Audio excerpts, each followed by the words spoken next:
اگر چیچک نکل رہی ہو یا چیچک نکل آئے، بعض جگہ اس کو باریک باریک دانے پھنسی کہتے ہیں، پھوڑے کہتے ہیں، چیچک یا لال سے دانے ہو گئے شریر میں، جگہ جگہ جگہ جگہ لال کلر کے دانے ہو جاتے ہیں، اور خاص طور سے بچوں میں یہ بیماری زیادہ پائی جاتی ہے۔ عام طور پر بعض حضرات اپنے بچوں کے لیے دھاگا بنوانے آتے ہیں، دھاگے کے لیے کہتے ہیں۔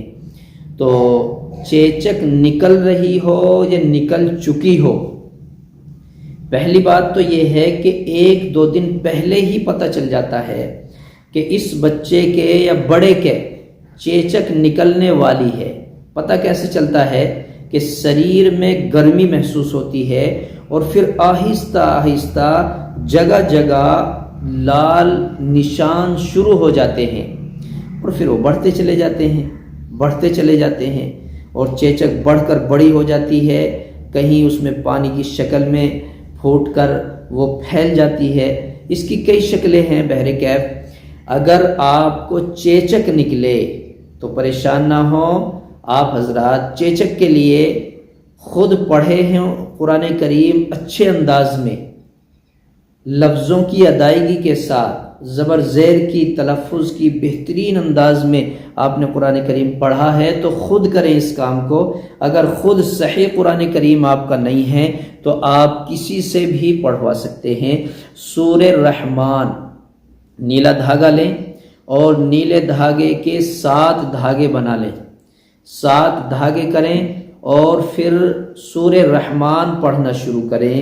جب فَبِأَيِّ آلَاءِ رَبِّكُمَا تُكَذِّبَانِ آئے تو ایک گرہ لگا کر پھونک مار دیں، پھر دوسری فَبِأَيِّ آلَاءِ رَبِّكُمَا تُكَذِّبَانِ پر گرہ لگائیں، پھونک مار دیں۔ اسی طرح ہر بار فَبِأَيِّ آلَاءِ رَبِّكُمَا تُكَذِّبَانِ پر گرہ لگائیں، پھونک مارتے جائیں، 31 گرہ ہو جائیں گی، کیونکہ سورہ رحمان میں 31 مرتبہ فَبِأَيِّ آلَاءِ رَبِّكُمَا تُكَذِّبَانِ کا لفظ آیا ہے۔ جب سورہ رحمان مکمل ہو چکی ہو تو پھر اس پر پھونک مار کر مریض کے گلے میں بندھوا دیں۔ خود نے پڑھا ہے اپنے گلے میں باندھ لے، اپنے لیے، کسی بچے کے لیے جس کے لیے بھی آپ نے پڑھا ہے اس کو باندھ سکتے ہیں۔